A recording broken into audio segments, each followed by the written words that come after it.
Joining us now on the Comcast Business Hotline. Every day in business is a big day. Let Comcast Business help you move forward with what's next. From ESPN, I got the noti on Sunday from this man, Adam Schefter. Shefty, I got the notification mid-walk that Brandon Graham was planning to come out of retirement. We now know yesterday that it is official. He is back. What went into Brandon Graham and the Eagles agreeing for him to return? Well, I don't think it was that complicated. First of all, he had been in the building. He had been kind of visiting with people. He had been missing the sport. He had been working out and training on his own. So Darius Smith stepped away and retired, creating an opening right there. Everybody knows how popular, respected, and beloved Brandon Graham is. You always want a guy like that in your locker room. And so when he voices some interest in coming back, and there's an open roster spot, and he's training to do it, and he's in the building anyway, why we cannot make it happen? The only issue was just working out the money. We worked out the money the last couple of days, got it done, and now Brandon Graham is back for his 16th season with the Eagles. It's a situation where everybody around here, Adam, is saying, look, they're the defending Super Bowl champs. They don't want to let this opportunity to repeat slip away. But obviously with the, 2 weeks to the trade deadline today or 2 weeks yesterday? Obviously. 2 weeks yesterday. Okay, Howie's not done, right? There's more to be done, correct?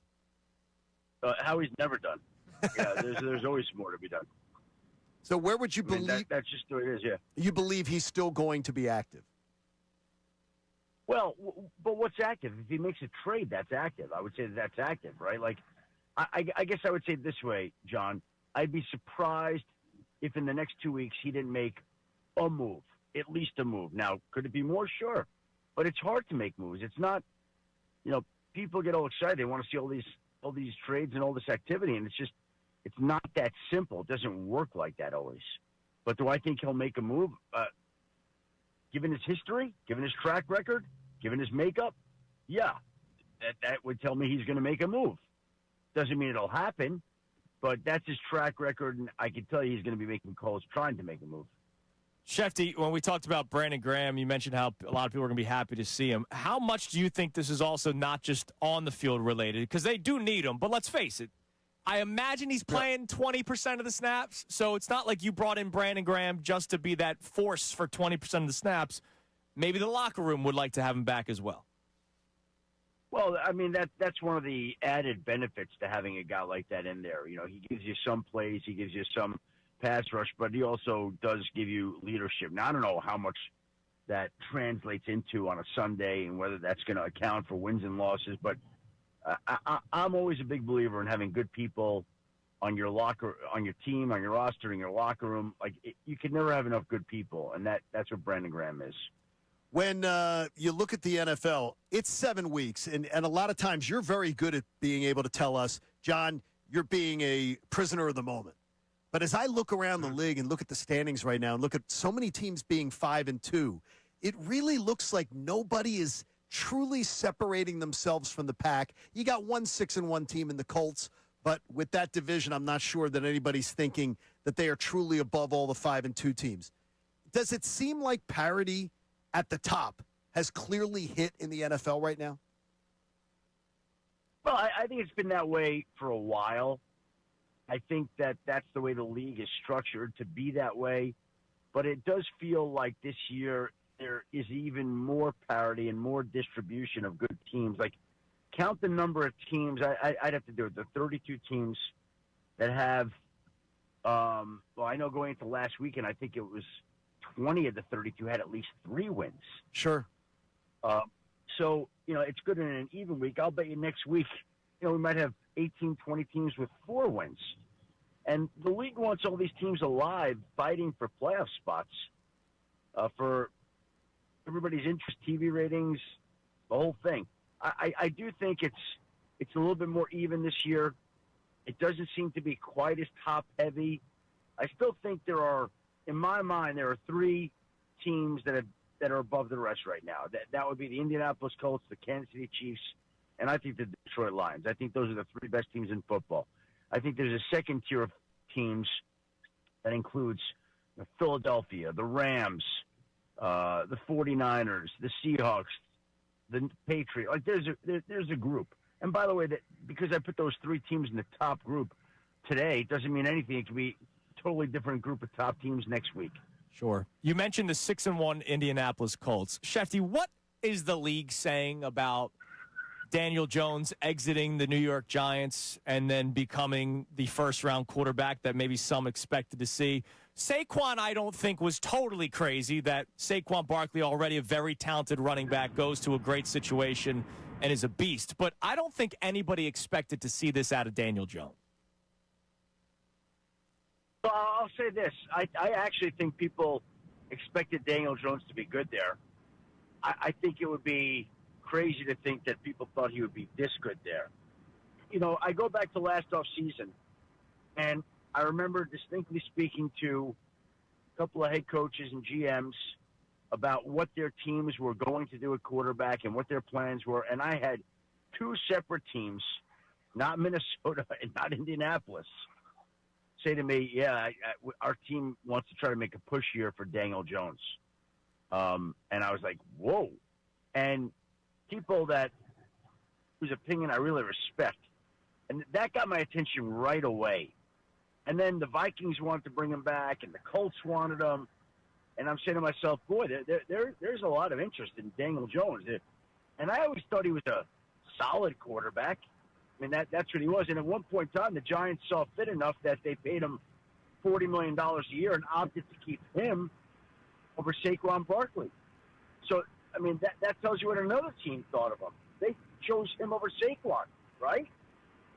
So people have believed in this guy, but I don't think anybody believed that he would be this good and be an MVP candidate into the season the way he's been so far this year. He's been great. Who is the bigger threat to the Eagles in the NFC East right now, the Cowboys or the Commanders, going forward? Oh, I think the Cowboys, absolutely. And by the way, I don't think it's close right now. And again, you talk about being prisoners of the moment, but I think we're looking at Jaden Daniels missing some time here. And they play the Chiefs on Monday night. Seahawks. They play the Seahawks and then the Lions. Like, the Commanders' season is on the brink here, basically. Like, the Cowboys' season is not on the brink. They're rolling right now. And Jaden's going to miss some time here. I don't know whether he's going to miss a game or two or three, but, you know, if they don't win, what's the Commanders' record right now, John? The Commanders are 3-4. They're at the Chiefs, home to the Seahawks, home to the Lions, home to the Dolphins. So they have a 3-game homestand coming up, but that's a tough 3 games. They could lose 3 in a row, especially if Jaden Daniels misses a couple of them. By the way, let's just say they go 1-2. 1-2. Right. I'm making this up. 1-2. We don't know how much time Jaden's going to miss, but I think he's going to miss time. So let's give him a 1-2 record. They're 4-6. Games. They'd be 4-6. They're done. 4-6. They're done. That's what I'm saying. So when you ask who's a bigger threat, the Cowboys are not done. The Cowboys feel like they're going to be heard from here down the stretch. That's what it feels like to me. Cowboys they got a quarterback. Yeah, Cowboys are playing. Yep. I mean, Dak's playing as well as anybody in the NFL at quarterback, right? Correct. I mean, Dak is an MVP candidate. Dak, Mahomes, Daniel Jones, Baker Mayfield. Well, Baker Mayfield struggled on Monday night. I mean, those are the guys that are really lighting it up right now. And I go back to Jaden Daniels for a moment. Lamar Jackson, when he strained his hamstring and hobbled out of the locker room in much the way that Jaden Daniels hobbled off the field the other night, Lamar Jackson missed 2 games, and then they had a bye week, and he didn't practice Monday. Now, we'll see if he practices today, and there seems to be this feeling that he's going to be back this week, although he still has not been on the practice field yet. So, again, let's just say Jaden Daniels misses 2 games. 2 games. If they go 1-2 and go to 4-6, I think the Cowboys are the threat, and the Commanders, until Jaden's back and they win some games, I wouldn't be concerned about them if I were the Eagles. Hey, Shefty, lastly, I know the Miami Dolphins continue to free fall. I saw your report that Mike McDaniel's not going anywhere for now. How many teams are circling the drain of the Miami Dolphins' potential fire sale with players? I know there's a lot of players on defense that could be on the move, and I imagine the Eagles are one of those teams. Oh, yeah, of course. Everybody in the league is watching these teams like the Dolphins and Jets that don't win, that, the Raiders, could they, would they, but give away any play. But these teams are not giving them away.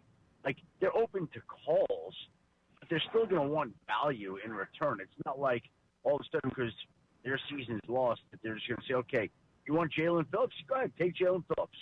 Like, they're going to want a strong draft pick compensation for a player like that. So I wouldn't confuse the idea of these teams being willing to trade with them holding fire sales of their players. That's not happening. All right. Sounds good, Shefty. Listen, Thanks, man, we Adam. appreciate the time as always. We will talk to you next week. And tonight, I hope that your fantasy team does well with Maxey and here we Edgecombe. go. Let's go, guys. I am all in on the Sixers. All in. That's my team. Those are my guys. I got the backcourt. Let's go, baby. Let's Once roll. again, the most important thing that you said back-to-back weeks has been about the Sixers. Shefty, we appreciate the time as always, man. We'll talk to you next week. Thanks, guys. Have a great week. There he is, Adam Schefter. Just a quick congratulations to. Thank you so much for checking out our content here on our YouTube channel. You can like and subscribe, and that way you're never going to miss anything that we've got going on right here at 97.5 The Fanatic.